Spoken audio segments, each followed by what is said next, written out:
Olá, povo de Deus, sexta-feira, 13 de janeiro de 2023, primeira semana do tempo comum. A nossa reflexão de hoje é a partir de Hebreus 4, de 1 a 5 e o versículo 11, e Marcos 2, de 1 a 12. Irmãos, tenhamos cuidado enquanto nos é oferecida a oportunidade de entrar no repouso de Deus. Não aconteça que alguém de vós fique para trás. Também nós, como eles, recebemos uma boa nova, mas a proclamação da palavra de nada lhes adiantou, por não ter sido acompanhada da fé naqueles que a tinham ouvido. Enquanto nós que acreditamos entramos no seu repouso. É assim como ele falou: por isso jurei na minha ira, jamais entrarão no meu repouso. Isso não obstante as obras de Deus estarem terminadas desde a criação do mundo. Pois em certos lugares assim falou do sétimo dia. E Deus repousou no sétimo dia de todas as suas obras. E ainda novamente, não entrarão no meu repouso. Esforcemo-nos, portanto, por entrar nesse repouso para que ninguém repita o acima referido exemplo de desobediência.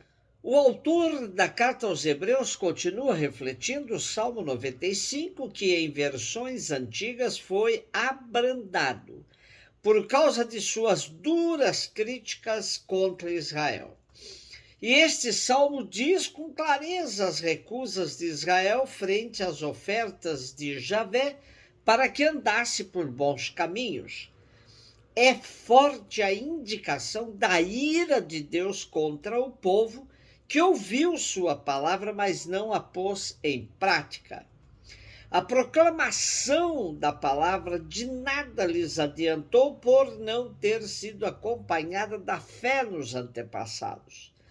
Impressionante quantos textos do Primeiro Testamento denunciam a dicotomia na conduta de Israel, que ouvia a palavra, conhecia os mandamentos, mas levava uma vida alheia a tudo isso. E o outro tema do nosso texto é sobre o sétimo dia, entendido sempre como o sábado.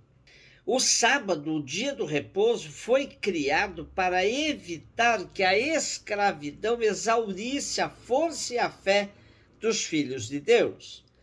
Era importante fazer uma pausa para rever a própria vida à luz da palavra do Senhor. Por isso, acabava sendo um dia de dedicação ao Senhor. Porém, nem mesmo o sábado, o sétimo dia, era respeitado. Quem não respeita o dia do Senhor não entrará no repouso prometido por ele. O texto de hoje apresenta um apelo firme nesse propósito de respeito ao dia do Senhor contra toda a atitude de desobediência a Deus. Marcos 2, de 1 a 12.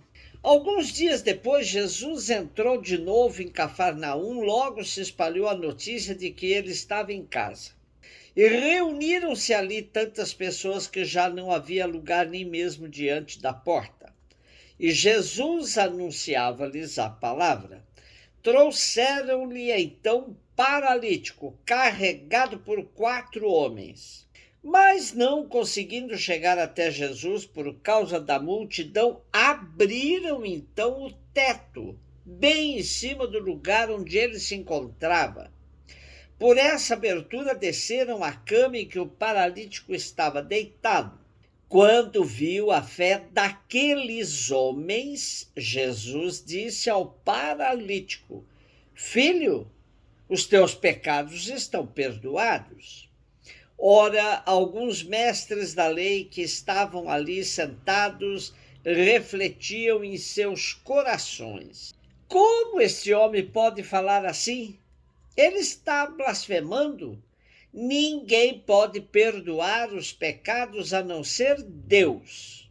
Jesus percebeu logo que eles estavam pensando no seu íntimo e disse: Por que pensais assim em vossos corações? O que é mais fácil, dizer ao paralítico: os teus pecados estão perdoados, ou dizer: levanta-te, pega a tua cama e anda? Pois bem, para que saibais que o Filho do Homem tem na terra poder de perdoar os pecados, disse então ao paralítico: eu te ordeno, levanta-te, pega a tua cama e vai para a tua casa. O paralítico então se levantou e, carregando a sua cama, saiu diante de todos. E ficaram todos admirados e louvavam a Deus, dizendo: nunca vimos uma coisa assim. Essa narrativa de Marcos deixa mais explícita a pedagogia de Jesus do que o mesmo relato em outros evangelhos. Fica muito claro porque Jesus primeiro perdoa os pecados do paralítico e só depois o cura. Desta forma, esclarece que doença física e doença moral são coisas distintas. Perdoando o paralítico, mas o mantendo sem condições de se locomover, dava ocasião para ser acusado de blasfemo, pois quem não tem habilidade para caminhar é pecador. A lei do puro e do impuro classificava as pessoas e todos os enfermos, portadores de doença de pele, de alguma deficiência, tornando-os descartados de qualquer participação da vida social e religiosa. O impuro, para se tornar puro, tinha que ser curado e ainda assim fazer uma boa oferta no templo para que o sacrifício selasse sua nova condição perante as autoridades religiosas. A frase-chave do nosso texto de hoje é: para que saibais que o Filho do Homem tem na terra poder de perdoar os pecados. Essa foi a motivação pedagógica da cura. Jesus curou não para ostentar o seu poder de cura, mas para revelar que podia reatar a pessoa com o Pai, perdoando-lhe o pecado. Porém, os mestres da lei e os doutores, que sabiam bem que esse poder de perdoar pecado era uma atribuição exclusiva de Deus, não podiam aceitar que Jesus também a usasse. E é assim que a cura serve de prova do poder de Jesus de perdoar pecados, pois Deus não ouviria um blasfemo.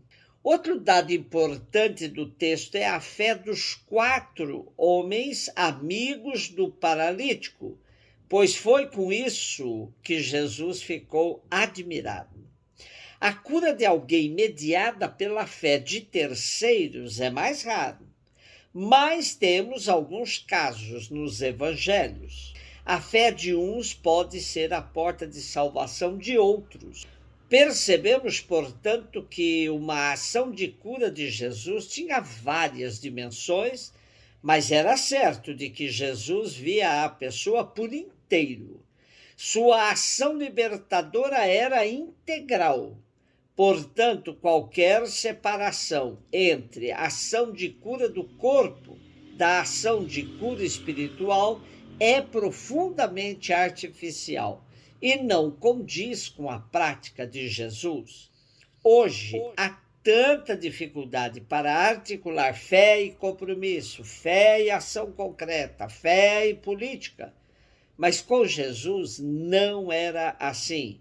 Sua prática envolvia todas as dimensões que dizem respeito à pessoa humana, por inteiro. Um beijo no seu coração.